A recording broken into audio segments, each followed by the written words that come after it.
leads innovation at IBM Interactive Experience for Europe, the Middle East and Asia. He's also a blogger, a speaker and a startup mentor. And he'll be talking about reinventing the wheel with AI.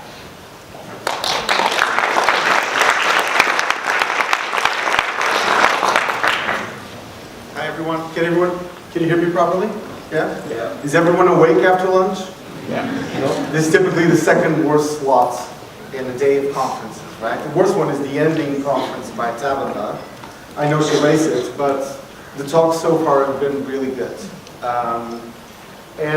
What I'd like to talk to you about is, I'm sort of a bit stuck on the way people keep saying, don't go around reinventing the wheel. I think now is the time that we need to actually reinvent the wheel.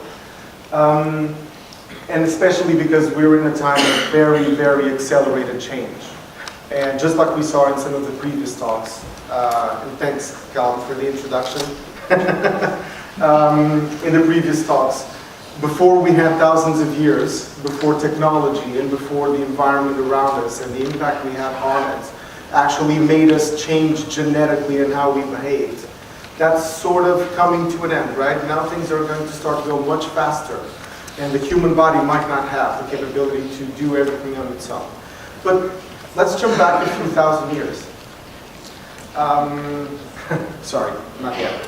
Just 40 years. About the level of change that has happened since we went to the moon. And so I learned today that it's actually top-of-the-line laundry machines that are now on the same level of computational capability that all of the technology that actually took us to the moon. Secondly, this is the homepage of an American bank. These are just a few of the startups that are disrupting each of the services that they have announced on the homepage. I mean, for businesses, this is a tremendous rate of change. They're still adjusting to one threat, and there's already 3 new threats, apart from the own internal threat of just not keeping up, that are creeping in. And then there are the expectations.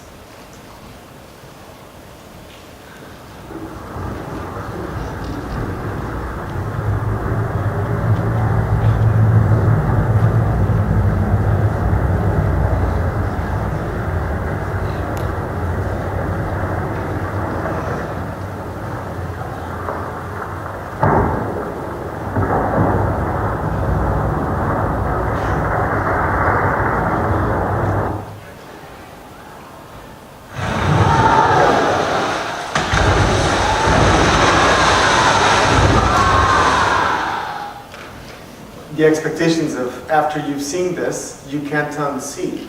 So now you're going to be waiting for brands like Microsoft and Facebook to actually come up with devices that enable you to experience everything that you have that is digitally enabled, like this, right?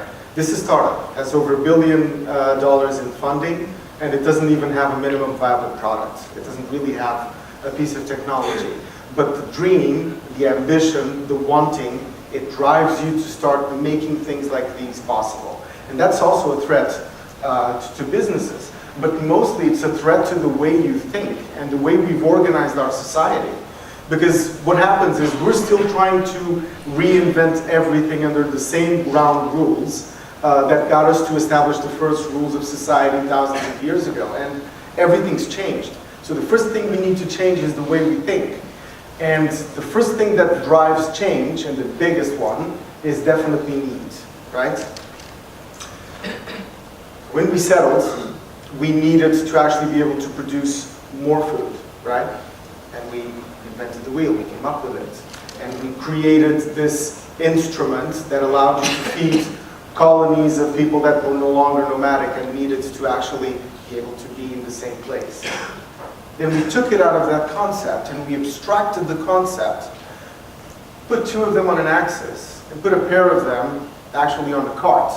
And suddenly you could move goods and people much faster than you could before. That changes everything again. It also changes what you can do yourself. And we start dreaming about superhuman strength.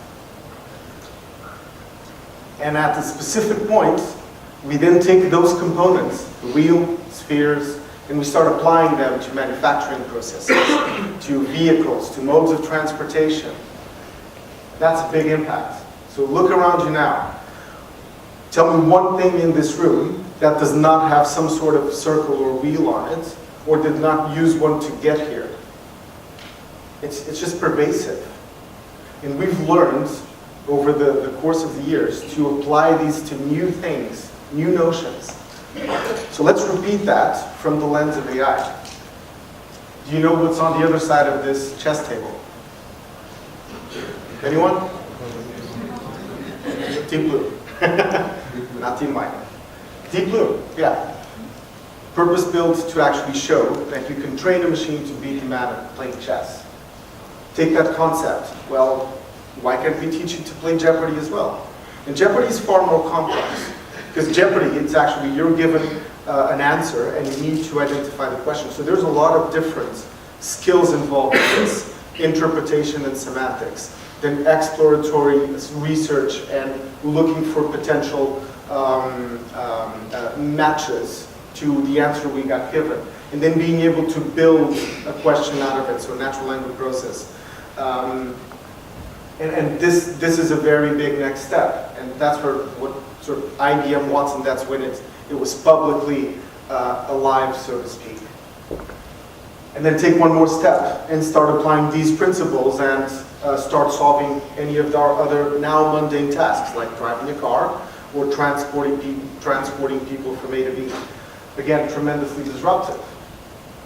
Now think about something like, I mean, I have to put this picture up because it's my dream to have Tony Stark's office, where I actually have all of these cool interactive models in which I can take 1,000 years research and get a computer to actually figure out from all of that research which are the 3 things that I should be looking at.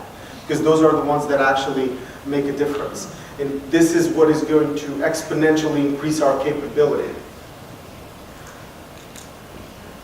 And think about the adoption curve, right? Everything typically first starts to being like a purpose-built piece of hardware, then becoming something like a software that is more malleable and you can apply to other things.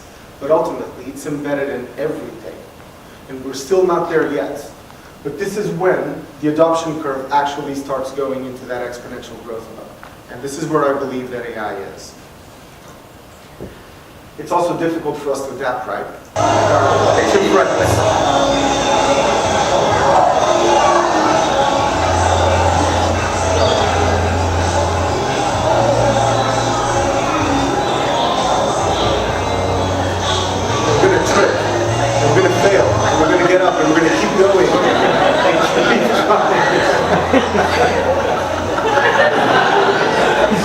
I mean, this is us with AI right now, right?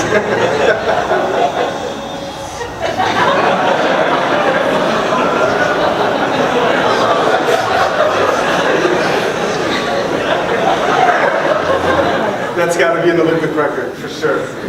So there are a lot of challenges, and some of the challenges we've spoken about today. And obviously, the threat for jobs is going to be something that we'll need to deal with. And obviously, this picture that probably some of you don't know what it is. It's the Terminator. It was like 1980 or something like that. Yeah, the threat that it can kill us or destroy us or overpower us. But I think it's time to think about the question. And I think the answer is about asking the question and asking the right questions. So let me tell you a story. About a year ago, we announced that IBM announced that it had bought the weather company, so all of the weather data from all over the world.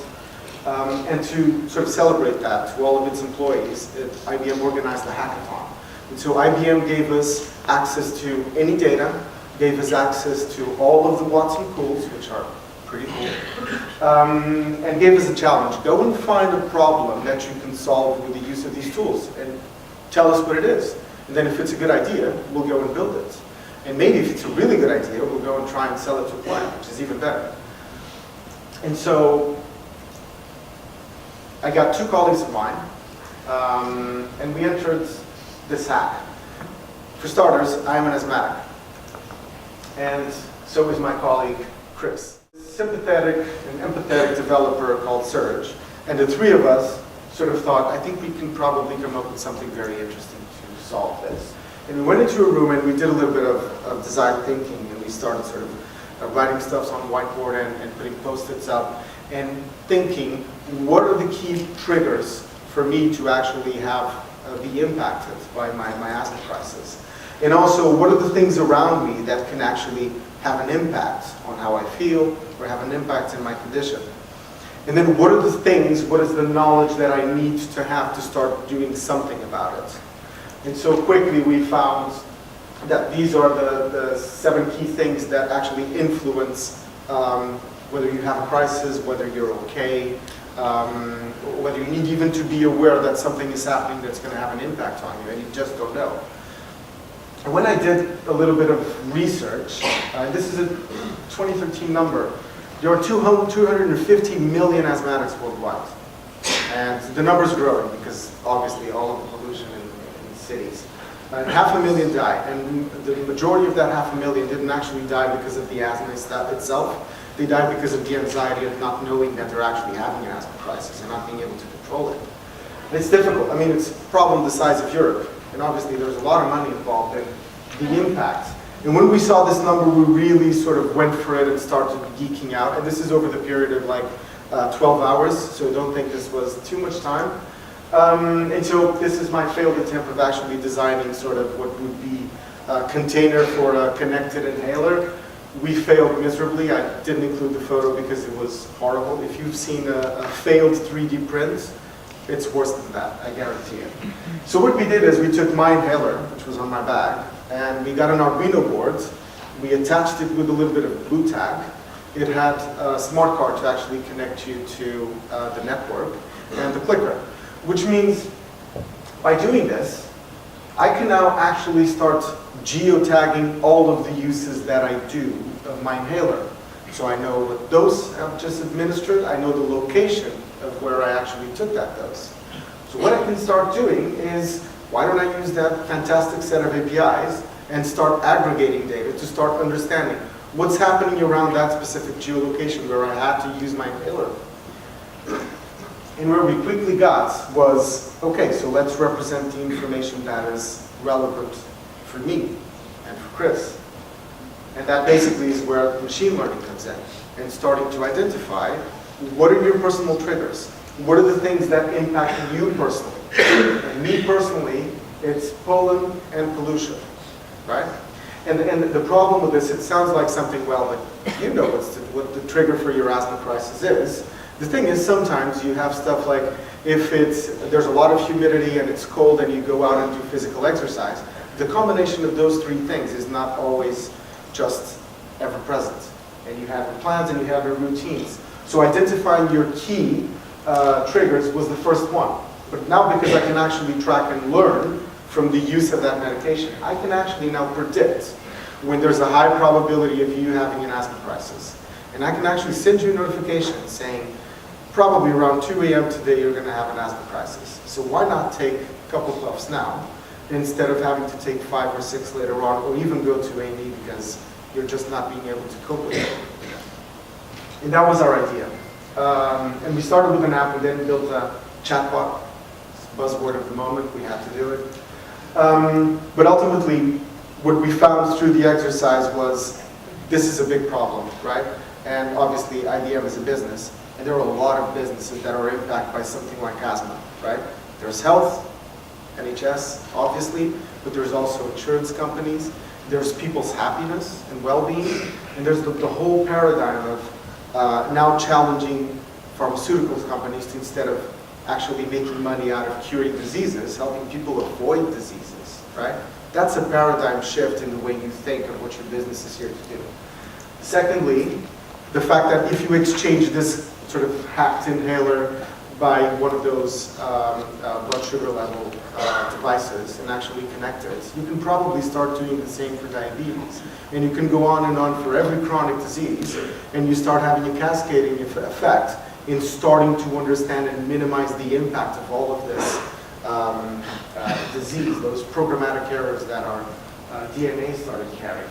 And then ultimately thinking about, as conditions change, as new episodes like this was an electric storm in Australia that killed about, I think it was like 100 asthmatics, because it brought new different types of conditions that actually triggered attacks people were not expecting. So even to understand on what is the impact of changing conditions and having impact on people that have specific conditions, letting them know beforehand, avoiding the problems before we get there. And we're now at a place in which, in the narrow AI, as we tend to call it, there's multiple names for it, but today we are about augmenting people to do a better job. Allow every salesman to be as good as the best salesman, every call center rep to be as good as the best call center rep, or automating processes, or even exploring those years and generations of information that you will never be able to go through in a lifetime. A good example is the work that IBM is doing for cancer, right? So being able to identify your biomarkers, to identify treatments that work against your specific personal characteristics, and then be able to make decisions based on results of treatments that doctors would just not have time to read, right? It's a lot of information. But as you do this, you need to think this as an elastic band, right? And if you have the starting point of where companies are, of what mass adoption is, you start to stretch it by driving innovation. And you're going to build gaps that these players that are still not prepared to make those changes are going to leave wide open for creativity and for new ventures to start exploring. But at some stage, this is going to catch up. And when that catches up, that is when we will get to the tomorrow. And the tomorrow is when we will redesign and reinvent the way we communicate. Our creativity. What does creativity mean? I mean, I was having this conversation just over lunch. I believe every startup in 5-10 years will be a moonshot, because there won't be any physical barriers to your creativity. You won't have to worry about building something over the course of 10 years or having a huge stack of infrastructure to build a business. It's all doable, it's all possible, and it's all going to be within your grasp. And that's going to fundamentally change the way that we think. And the way that we think is going to evolve to actually going from asking just any question to asking the big question and asking the right question. And I bring two examples to share with you. One of them around agriculture, and it's specifically around our capability to actually produce food, since obviously that's one of the big challenges that we foresee with the growth of populations and the rise of longevity. And the second one is education. Let's take a look at that. Hey Watson, you nailed the rain today. Can you pull some insights on next season? My Twitter feed is buzzing about falling corn prices. Switching to a 70-30 soy-corn combination will boost your return on investment by 25% a bushel per acre for soy and $15 per acre less for inputs. Interesting. Can the equipment manage it? Your precision planting attachment needs to be accurately calibrated. I can add a maintenance check to Thursday's service appointment. I scheduled one following an alert I got about the fan speed adjustment. Just think about the impact that this will have when actually the machines themselves can actually be self-driving and automated, right? You can build farms in places of the world where you don't have infrastructure and you don't have the talent to actually deal with it. You can do that remotely. You're going to be much more capable of producing that food and creating new ecosystems with actual jobs, because it'll take a long time until there are enough robots to cover all of the labor in the world, right? It's going to take, I'm more positive than Kalen here. I think we'll have time to actually work it out. Maybe with the help of Asimov, maybe the 3 laws of robotics, that starting to make more sense than ever. Second video is around education. What is the moon? Is about 250,000 miles. That's a lot. What is 2 plus 2? 4. Awesome job, Grayson. What is the speed of light? The speed of light is 186,000 miles per second. Can you count to 6? 1, 2, 3, 4, 5, 6. Super. Tell me a knock-knock joke. Knock knock. Who's there? Lettuce. Letters who? Lettuce. It is freezing outside. My favorite color is orange. Okay, I'll try to remember. Your favorite color is orange. See you later, alligator. In a wild crocodile. Tell me a story. How about we make a story together? So how different will the learning experience be? We actually have access to all of that knowledge at your fingertip, or a dinosaur's tip, or something like that. And do you really think that we're going to need to spend 10, 15, 20 years studying and memorizing information when it's all just out there at the distance of a click or of a question, right? So this is the challenge, and it's up for you. So the new generations are the ones that are going to have the capability to redesign the way you think, and the way that we're going to be quick enough to actually be able to grasp the opportunity that AI is for everyone in this world. So thank you very much, and no pressure.